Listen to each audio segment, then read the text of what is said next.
did offer similar money came along, really. I just want to move on ever so slightly. So, obviously, one thing, a huge talking point is of course, your book and your struggle with mental health since you retired. Not that everyone's always 100%, but would you say that the problems were present while you were still playing football, or was it more when you retired that they started coming? Well, it got worse when I retired, which I didn't think it would do, but it did in my case. No, the problems were there when I was playing professional football, and probably was there even when I was doing well at professional football. You know, I struggled with in certain games with pressurized situations, even when I was not, you know, struggling with injury. OCD from a young age. So I've always had sort of mental related issues. Not that, you know, they were ever like detrimental to me growing up as a youngster, but it was obviously always there. And I think it is with some people. And, you know, it takes you a little time as you get older to start understanding how to manage them better. And the unfortunate thing for me is I didn't manage them whatsoever. I thought managing my mental health was getting drunk and taking loads of drugs after the football career finished, which obviously you're a more mature person now and you understand that that's just going to make things 10 times worse. And that's what happened. So, but now I know how to manage it. Now I know how to live on a daily basis, and I've got responsibility in my life, children, family, wife, job. I'm much better at managing the way I try and develop as a human being, because that's what I try and do every day now. Development is key to me, and I just wish it was key to me when I was a footballer, because I think I would have been a lot better player. And maybe the injuries wouldn't have been as bad if I always had the forefront of development in mind, instead of just thinking things would be okay. Do you have any regrets kind of towards the end of your career, thinking maybe I could have went on a little bit longer, or if I'd viewed this injury differently, you touched on it there, things could have went better? Brilliant question, mate. Really good question, because obviously I've gone through that stage now where, you know, I did what I did in football and I'm pleased with it. Could I have done more? Probably. Could I have made a different decision? That when I took one surgeon's, you know, advice and took it to heart and just made my decisions based on that. I mean, that's kind of unheard of nowadays. People will go to another surgeon and another one, probably get 3 or 4 different opinions. And I probably would have found a surgeon that said, no, if we do this type of operation and we do this, you've still got a chance of playing professional football. But I got to that stage, mate, where I didn't want to play anymore.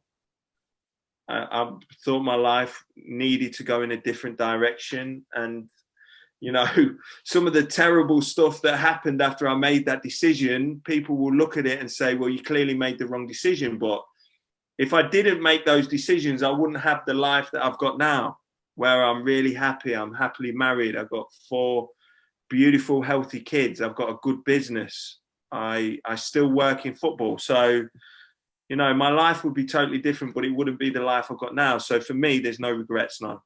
Yeah, it's one of those things where you look back and you think, well, things could have went better at the time, but because of that, there's been a domino effect, and that's led to where you are now, and you're in a place now where you wouldn't want anything to change. And one thing I do want to ask was, like, was there ever like a really, really low point where you felt as if there was just no going back? And then, like, how do you view that now as someone who's been through that and got through it and got better? Yeah. Well, the day I tried to kill myself, mate, really is, and people say, is that difficult to talk about? And it's not really, not anymore. I was cautious of asking you, but I think it's a really good thing to talk about, especially when there's an audience there. Yeah, mate, and I don't mind talking about it, and I don't find it difficult to talk about. I mean, the first few times that I spoke about it, I suppose I did, and part of that is because you feel scared that people will think of you in a different way. And people are generally feel uncomfortable about hearing about stories of suicide, depression, mental health, mental illness. But I decided a few years ago that was a major part of the problem. So if I can get through them first difficult conversations where I speak about suicide and attempted suicide and mental health, it will help raise the stigma a little bit in my own little way. And that's why I can talk about it now with sort of confidence and empathy for people that are going through similar things. Because I was literally, mate, at rock bottom. There was no lower it could have gone. I wasn't seeing my kids.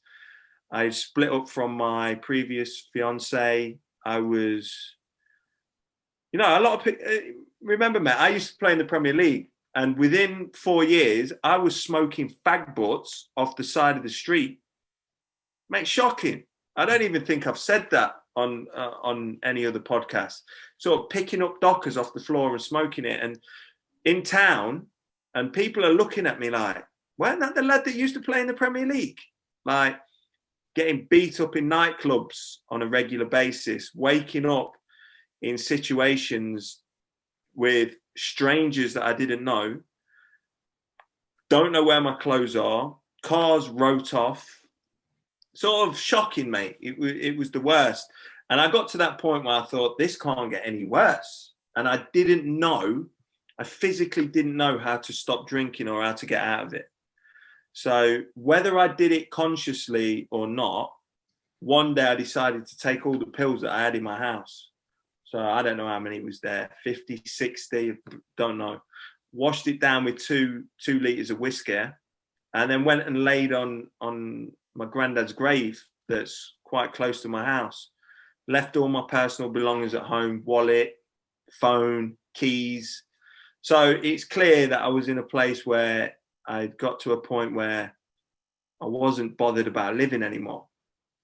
So because I can't remember waking up that day and thinking, right, this is the day I'm going to kill myself. I can't remember thinking that, but clearly I was in such a bad place. But slowly and surely, I went to rehab. That helped a lot, because some of the tools that I talk about that you need to help get you through difficult days, what I didn't have back in them dark days, I started to gain. And those tools are exercise, keeping yourself fit, keeping yourself healthy. It's good for your mental health. Sharing when you're not feeling great, talking to people, being quite open about it. And the biggest one of all is having a purpose. I never have any problem in my life when I've got purpose. And all my years of growing up, the purpose was to become a professional footballer. So once that's gone, if you don't replace it with another purpose, of course you're going to struggle. So my purpose now is my FSD Academy, and my media work that I do, and that's my professional purpose, and that keeps me moving forward, and it gives you something to always focus on when you're waking up every day. If you feel bad, or if you feel good, or if you feel a little bit of depression coming on, keeps you moving forward, mate. Yeah, it was a really touching story, to be honest. Like, and I say that completely honestly. I was going to ask you what was the kind of like initial step forward, the initial how things started to get better. But I think you touched on it there when you said you went to rehab, you started exercising, started looking after yourself. I mean, there was a time in my life where, I mean, don't get us wrong, nothing close to what you've just described, but when I felt, at a really low point, and one thing I would say is that running, when I started running, it really helped me get out of that bad spot. And of course, physically you start to feel better, you have more energy, you get into a routine, and there's also the endorphin release and everything. But also, as you say, it's a purpose, and at the very least, it was every day I'm going to get up and run, and it's having that journey. And I think you're completely right when you say that that you're at your lowest when you don't have something to wake up for and something to really work hard and strive for. And you're from a very young age, I would imagine, from maybe even 13, 14, your whole ambition in life was to play in the Premier League. You get there, and not only getting there, but then also when things didn't work out and you didn't maybe have the career that you dreamed of, with it ending early, that it could have just like destroyed you really. And well, it did, in a way. And it's then having to pick yourself up. I can't imagine how much of a difficult task that is, and having to face another day and look forward to things. So can you remember a specific point in time when you decided to change things, or maybe a certain person who picked you up and said, like, Matt, we need to get better now? Yeah, well, one of my in rehab. So Tony Adams is the ex-England captain and Arsenal captain, and it's his rehab centre. It's called Sporting Chance, and there's been a lot of players and other sports people that have gone in there over the years. But the one for me, you do all sorts when you're in there. You go to Alcoholics Anonymous, you talk to strangers, you share, you help others, they help you. You talk to counsellors. You go and work with the animals, abused animals, to try and help them, which is brilliant. But the one that really helped me was a guy called John Goodman. And John Goodman went on, he was an ex-professional footballer, but he also went on to coach at the Nike Academy, the head coach at the Nike Academy. He was my coach in there.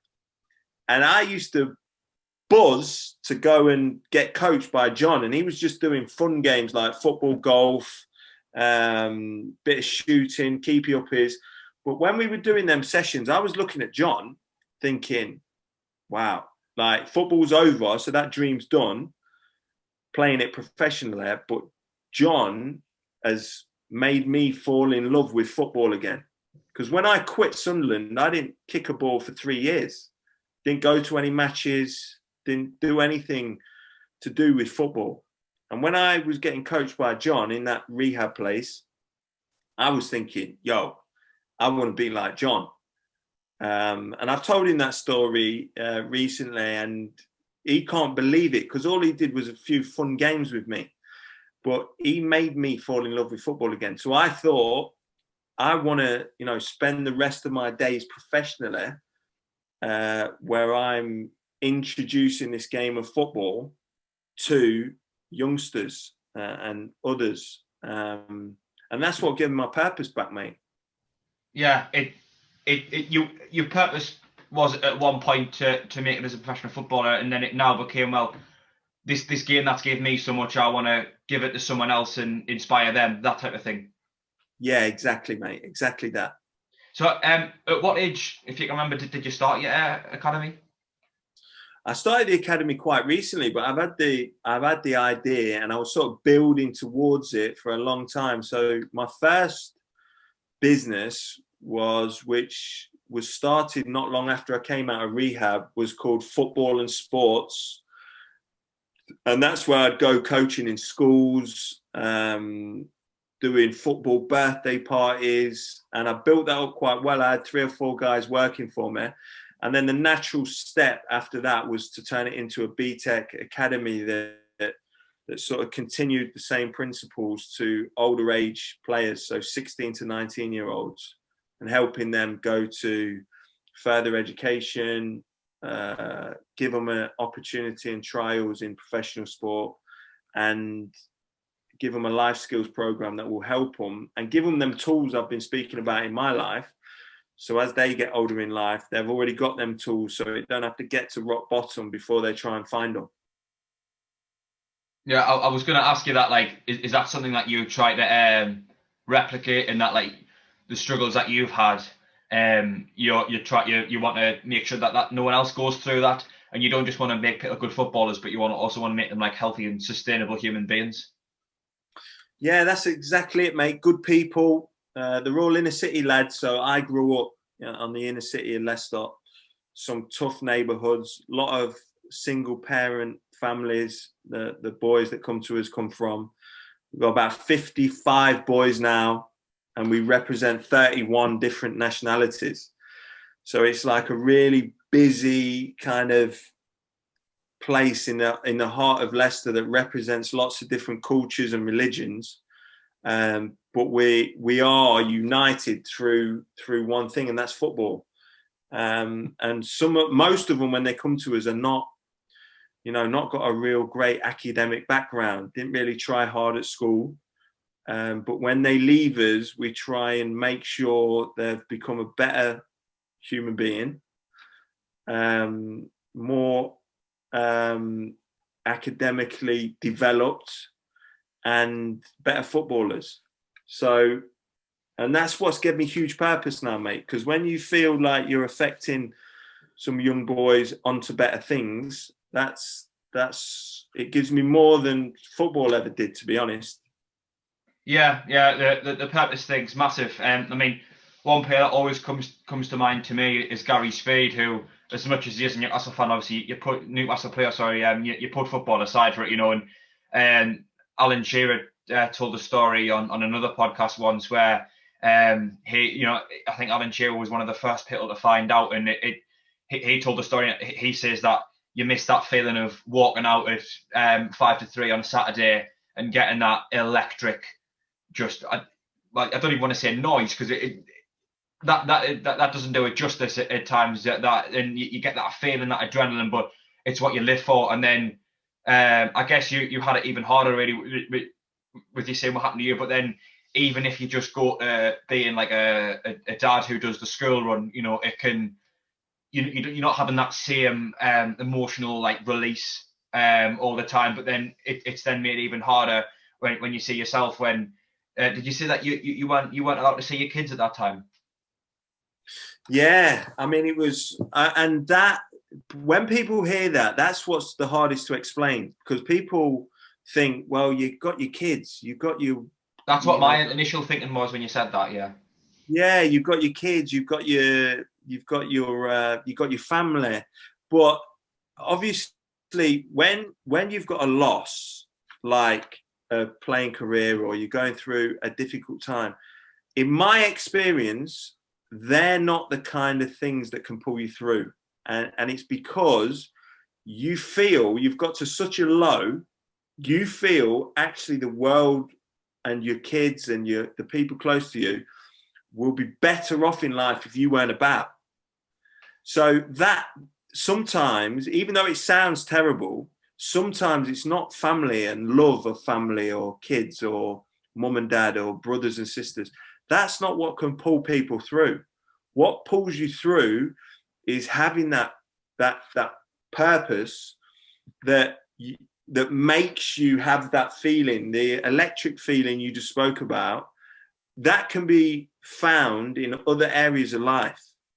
And that's what I've found now. I get more of a buzz if a kid comes to me at 16 who's in trouble with the law, who has done awful at school, has been told by every single person in his life that he's not going to amount to anything, and he's on the path to become a convict or go to prison.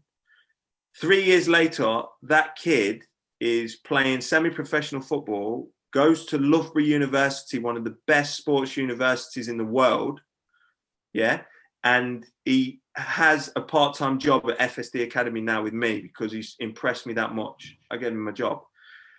That is why I do what I do, and that's why you can replace something like losing a football career and feel that it's even more important than running out in front of 40,000 people. Yeah, and I guess what you're saying is that what's the most destroying thing is when you're saying like, and it's hard to actually to have the words coming out of your mouth, but one of the hardest thing you're saying is that you feel as if your family will be better off without you, and that drags you down. But then when you know that actually there are people in this world who are going to benefit from your existence, and that's essentially what you're saying with your academy, that's what brings you back up. Yeah, and I said it recently, I think purpose for me, anyone listening to this who's going through a struggle, one of the things that I did that I wouldn't have done 15 years ago. I would never have thought about this before, but I sort of got into it a lot. It's important that you write down, and now I know some people will be listening to this podcast and sort of roll their eyes and say, "Oh my God, stop talking like this," but it's really helped me a lot. So I'm just trying to give other people what's helped me. If you don't know what your core values are in life, I think at some point you will always struggle. You have to understand your core values. What are they? Like, can you list them down? Have you listed them down? Because core values set the path. And if you've got a path set, it's easier to stay on that path. If you don't know what your core values are as a human being, that's when you're going to struggle. And some of the things of my core values are family, are purpose, are health, love, fitness. These are some. So once you know all the things that are important to you, and then I put them in order. And for me, purpose is number one, because if I ain't got no purpose, my life is all over the place. When my life is all over the place, I'm not a good dad. I'm not a good husband. I'm not a good brother. And when my life's all over the place, for some reason, I have a default to start drinking, thinking that that's going to help. And it's only going to take you down. So my purpose in life is my number one, because if I ain't got that, I'm not going to be a good dad and a good husband.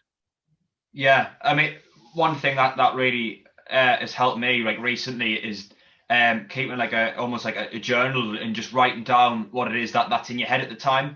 And I think it's quite similar to what you're saying, to find out your core values. The more that you write down and you get it out of here and onto there, onto the paper, the more that you start to realize what it is that actually makes you tick. That's the way I would put it, and you're putting it as core values. And like, yeah. As you say, it's that if you can find out what exactly it is that makes you happy, or well, not even makes you happy, but gives you meaning and gives you purpose, and what's important to you, then you can actually go about to get those things. And it seems so simple to say, but when you put it into terms like that, and that's just the way that it is, it makes so much sense. Where until you don't know what it is you want, you aren't going to be able to get it. And if you can't get what you want, then your life isn't going to improve. Yeah, exactly, mate. You probably put it in a better way there than I did. I'm not sure, but no, it was a lot more easy to understand yours than mine. But as long as you know what makes you tick and what gets you up in the morning, that's the important thing. I got to a point in my life where I didn't want to get up in the morning. I had nothing to get up for. I was getting up to drink and watch the Jeremy Kyle show, mate. It was. Being a Sunderland-based podcast, I would imagine there'd be a lot of people who were. That's just their life. Well, and if it is, and they're listening to it, I would say to them, listen, go out and find something. I love when a young guy. That's why I do these podcasts, Jack. I love when a young guy has probably thought in lockdown, because I know this is quite a new podcast. You know what? It's only about 3 weeks old, yeah. Yeah, I'm going to start a podcast. And then you've not just had that thought to do it, you've took action. And you've messaged me, you've messaged other people, you've got people on, you've downloaded Zoom, you've wrote your questions down. Do you know what I mean? It's not just a constant dream. You've done something about it, you've made it happen. And that's why I come on, because I credit, young guys like you. And honestly, mate, if you keep going, you've been a really good interviewer. You've asked some interesting questions that not a lot of people have asked me on all these podcasts that I do. So you're doing really well, mate, and you've got to keep at it. Yeah, I really appreciate you saying that. It genuinely, it does mean a lot. Like when someone pays a compliment to you, especially one that's so like specific. With you saying that, like with questions, I try to ask different ones. I try to offer something different, because like no one wants to not only sit and listen, but no one actually wants to be interviewed in a way that where the questions are just the same ones, rinse and repeat. And that's nothing against anyone else. It's just what I want to bring is. I want to ask different questions, and you're saying that you've never been asked that before, but that's what makes for interesting discussion, I think. Yeah, 100%, mate, and that's why it's enjoyable. You come on and you ask me different questions to what others ask, and that's different content that you're putting out there. So it's brilliant, mate. Yeah, and as you say, with starting the podcast, obviously it's about 3 weeks old now, I think. And it was genuinely an idea I've had for years, but I found somehow every single excuse to not do it. Yeah. And it just happens that probably in the period of time, well, in the period of my life when I feel as if my head's like the most straight, and I've got the best kind of, is tunnel vision the expression when you can kind of see what it is you want, and you just go to get it, and you're on a straightforward path. It just happens that it's been that time of my life, and not any other, that I've actually went and done something that I've wanted to do for a while. Yeah, and well, it's focus, isn't it, mate? And as it's a progression. So you're not always, people have ideas and they think they have to act on it immediately. You don't always have to. You have to start the process, I think, immediately. Because what a lot of people do, I listen to a lot of podcasts and watch a lot of things. And one thing that I'm guilty of, if I have an idea and I don't take action towards bringing that idea to life quite quickly, that idea diminishes. And the longer you leave it to do something, the more it will diminish. And then it was just, you'll look back when you're older and think, oh, remember when I had that idea to do that podcast? I should have done it. And then you're going to live with regret. And that's one thing now, especially after all my troubles in life, that's one thing I don't want to live with. I don't want to live with regret. So I have the idea to do my FSD Academy 10 years ago, but I only started it 3 years ago. But I took steps. I knew 10 years ago I couldn't wake up and start it tomorrow morning, but I took steps. I think you need to put yourself in the right position as a person above anything. I mean, if I think, right, a year ago, would I be ready to start a podcast? Probably not, but it was the building blocks that probably had nothing to do with a podcast that involved getting a routine, getting some kind of other purpose going, and getting up and running, eating a lot healthier, things like that. And over time, they end up building up, and you put yourself in a position when you're ready to do something like that. That's exactly it, mate. And even though you didn't make the podcast a year ago, you started the process to get where you are now, so you can have the podcast running. And looking back at the time, that wasn't the plan. It was just there's a problem with my life here where I'm not feeling good every day. I don't feel good here. I need to do something about that. And then that's kind of had a domino effect, and weirdly it's almost indirectly led to us, now making this podcast. And another thing that I do is I don't think I've mentioned here, but I referee football games, and that's something that for years of my life I thought, well, I want to get better at that and see, in terms of promotion and pushing myself. But it was only this season that I actually took the initiative to actually focus on not just refereeing, but refereeing at the hardest games I can, and actually becoming better every week, and thinking, how could I have been better, Yeah, no, brilliant, mate. Sounds like you're on the right path, and mate, it's been brilliant. I've really enjoyed it. Yeah, I've really enjoyed this as well. Just before we round off the podcast, obviously I mentioned it before I went on, about your book. Do you just want to speak briefly about anyone listening to that? I think I'm definitely gonna add it onto my list. I've got one at the moment I'm reading, but I think probably be one of the next ones, just especially from this podcast. Yeah, just very much like people think it's a horror story, and it's not. I think it's a story of hope, and that's why I wanted to. I didn't write the book. I had a ghostwriter called Joe Bruin. He works for 442 magazine, the old football magazine. But he wrote a brilliant story, mate. The way he put it together, and it's about my life when I was younger. We touched on most of it in the podcast, but from when I was younger to making it, to the difficulties that I had with my old man growing up, to obviously life after football when things went terrible. And that's why it's called from top to rock bottom, because I sort of got to the top in the football career and then it went to rock bottom. The bit it don't say is that now I've obviously, come back through all that and in a happier place now than it has been before. So it's a story more of hope than anything else. And even if people are struggling who are listening to this podcast or read that book, you can't get much lower than I was. So if I can come through it, then so can others. That's what the general message of the story is. Yeah, and I think when people are going through that time, they feel as if they're the only one, and to hear someone else's experience is genuinely sometimes all you ever need, and it's that first building block, that first, it's a domino effect, a word I've used probably more times in this podcast than I ever have in my life.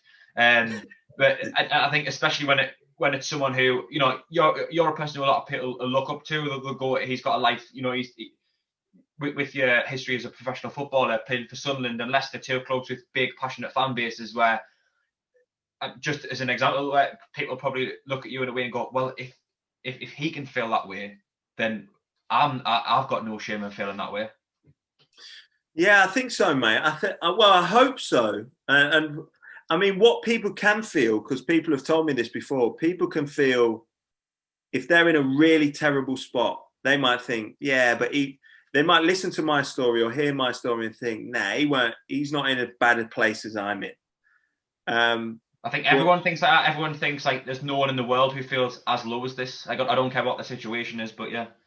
Yeah, and that's the thing. And, you know, we all go through different struggles, but I know there's a way out of it and a way through, because I was literally, you know, when you come in close to death, you know that there's nothing, that's what you want to happen. So now that I'm here, I just thank God so much, and the people that helped me and were around me at that time, that ultimate didn't happen, because it would have been the biggest mistake I ever made. Yeah, and you can look back and say, with how your life is now, with confidence, that you are so happy that things did get better, because like look at the way it is now. Yeah, mate, and that's the message that people need to listen to, and hopefully it can happen to them if they're going through a tough time. They can get out of it as well, get through it. Yeah, Matt, you've been a brilliant guest. This is up there with not even podcast, but one of the best conversations I think I've ever had, and it would be absolutely fantastic to have you on again at some point in the future. Definitely, maybe when maybe towards the end of the season or something, we're going to talk a little bit more about football, as we've spoke a lot about different things today. But I still think it's been an absolutely fantastic podcast, and I've taken a lot from it. So thanks so much for coming on. Top man, Jack. That is partly because of your questions, mate. Questions on a podcast are the most important thing, because that's what brings out the conversation. It's been brilliant, mate. Honor to be on. I'd love to come on again at the end of the season. We'll talk more football. Yeah, definitely. As I say, you know, a massive thanks for coming on. I appreciate that as well. Massive thank you to everyone watching as well. If you've enjoyed the video, please give it a like. Please share it around as well. You know, I'm always putting tweets out and putting things on Instagram about when videos are up. So, you know, if you are a fan of them, just hit and retweet or hit and share on Instagram or whatever. It does help this podcast a lot. I'm trying to grow as much as I can, as much as I do enjoy doing them anyway as it is. I am also trying to hit 150 subscribers by the end of the year. Big ask with the way things are at the moment, but if you do enjoy them, please do subscribe. It would mean a lot to me. As I say, thanks everyone for watching. And I'll see you all later.